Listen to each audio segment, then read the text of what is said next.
In this video, we're going to go over e-filing a tax return in the web software using the interview input method. Now, once you've created your return and you've entered all of the information, you'll be looking at this tax summary page showing you all the details regarding your federal return. So once you've made it to this screen, we're going to scroll down to the bottom and click on Save and Continue, where we can fill out the next few pages. You'll have your federal tax refund options where you can indicate the direct deposit or receiving a paper check. And just for this example, we're going to receive a check. And we'll press Save and Continue.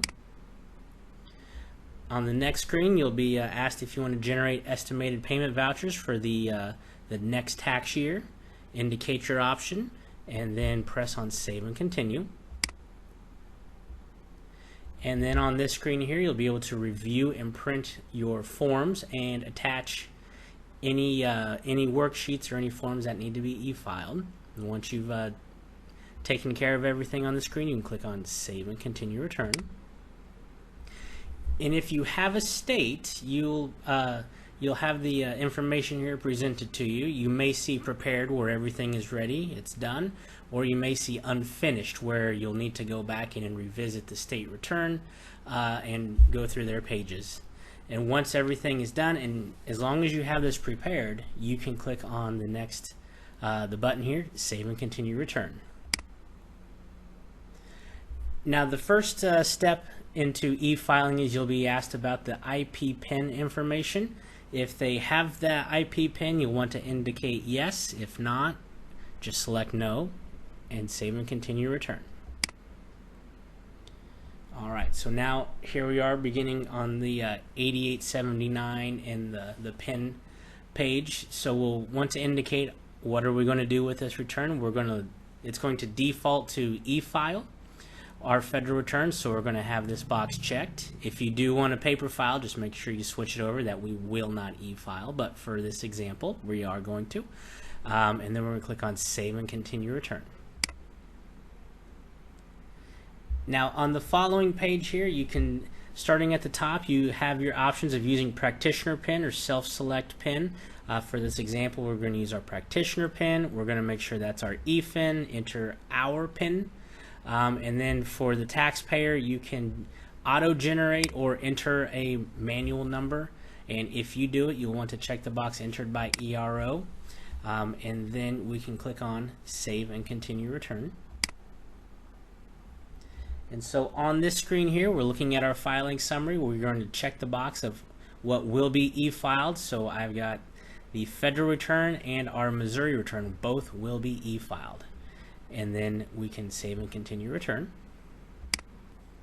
And then on the next screen, we're looking at our payment or refund summary. And since on this return we're getting refunds from federal and state, we're receiving a paper check. We don't have too much to review, but if you do have account information, bank account information, you can click on these buttons here to update the information to review if necessary. If you confirm that everything is okay, you can check this box here that you've reviewed the information is correct and complete, and then click on Save and Continue Return. Alright, so now on the following page here, we need to review these questions here. Are we ready to mark the return as completed? Yes, we are. How will we be filing this return? For this one, we're going to be doing electronically. And then, are we ready to mark the return as reviewed? Yes, we are. Now, the first and the third question here, they must be selected as yes. Otherwise, the program will not allow you to e-file. So if you're having any trouble, you may want to come back and review this page. But we do have both of them selected as yes and to go electronically. So now we're just going to click on Save and Continue Return. Now you'll be taken back to the Manage Return screen for your particular client. And if we look down towards the bottom, we're going to have a warning here that the e-file option is not available due to the payment not being completed for this return. So if we just go down a little bit lower under our payment and e-file details, we'll see that our Start Payment button is active. So we're going to want to click on this and go complete the payment. Now on the next screen here, you're going to have our client payment details. It is quite empty, so to get this taken care of, we're going to come up here and click on Add New Invoice. Now, for the client payment, it's going to depend on your setup. I have it set up as manually entering the charges after each return. If you have the fixed price or price per form, you may see a different page where you can adjust as necessary. But for this one, I'm just going to enter the price real quick. And then I'm going to press on continue. Now on the following screen we have our client payment details, where at the top we see our federal and Missouri charges. We can click on modified charges here if we want to add any discounts or additional charges. And then you'll see the summary here in the middle section. And then down below we'll have our options if we want to do for federal only, state only, or federal and state. Payment mode, we have non-banking and banking. Non-banking will be your cash, check, credit cards, money orders. Banking would be your refund transfers that are offered through our banking partners. And we will go through that on another video. But once you've made your selections, we're just going to click on continue. And then on this screen here, we're going to go through a few options here. Would we like to make our payment now? We're going to say yes, we would. If you say no, this would be they're going to invoice only and they're going to pay us at a later date. But for this one, we're going to select yes, and then we're going to indicate how they're paying us and then how much. And if everything has been taken care of, they've paid you right away, we can go ahead and mark yes, this invoice has been completed. And then down below we have this big option here. Do you want to e-file this return now? Yes or no. If you select yes and hit save and continue, it's going to take you directly to the e-file screen. If you say no, we can still e-file the return, it just won't take us to that page. And just for this example, we're going to say no so it can show you the long way to get to that screen. So we're going to say no, and we're going to click on save and continue. And then now here we are back on our client payment details screen, where we see we have our master payment at the top. It was made by cash, nothing's owed. We have our payment date and invoice number. We can go back and edit that payment. We can look at it by clicking on view. Down at the bottom we have our options to print the invoices. And then again here you see add new invoice. So if you need to add a second or third invoice for an amended return or whatever it may be, you would just click on that. But for this one, we're just going to go ahead and click on back to manage returns. Now down below at the bottom under payment and e-file details, we see that warning is gone, and now that our transmit now button is active. So we'll go ahead and click on transmit now. Now the return hasn't been sent just yet. We are very close, we're one step away. We need to decide what we're going to send. If we want to send state only, we just check this box here for the state. If we're just going to send federal, you only want to select the 1040.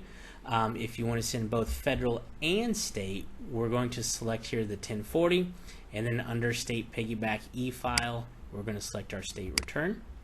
And then now you have two options down below. Add to queue puts it off to the side. It puts it in a ready to transmit status.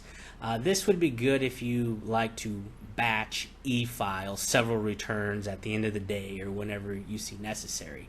Transmit now will send it right now. So for this example, that's what we're going to do. We're going to click on transmit now.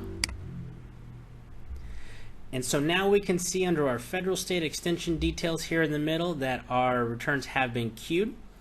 So this means that you have sent them to the transmitter, and then we are just waiting for the IRS to pick them up, and the state as well. And when the IRS and state do pick them up, the status will update to transmitted, and then that's where we'll be waiting for accepted or rejected. Now you can always come back to this screen here to check the status. You can also check the status by going over here to e-file, and then you can click on these buttons up here at the top. So any return that contains this status will show up down below. So if I were to click on queued, here is our return that we had just sent. And as you can see, the status is both in this peach colored here, so that means they are in the queued status. You can click on this eyeball here to get additional information. And over here under this icon right here, if you ever need to remove the return from the queue because there has been a mistake, something was wrong, you didn't mean to send it, you can click on this icon here to remove the return from queue. Now, this option is only available when the returns, both federal and if they're states, the states as well, must be in the queued status. If anything has gone to transmitted or even accepted or rejected, you cannot pull it back. And you have to be quick about this. It only gives you a couple minutes. If that, it sends very quickly. But if you realize as soon as something's sent, you can pull this return back quickly. And one thing I would like to touch on here, when we had the option to transmit now and queue for transmit, and I was saying if you click on the add to queue option, where you can batch EFile, they will show up here under queue for transmit. And that is how you would EFile a tax return using the web-based software in the interview input.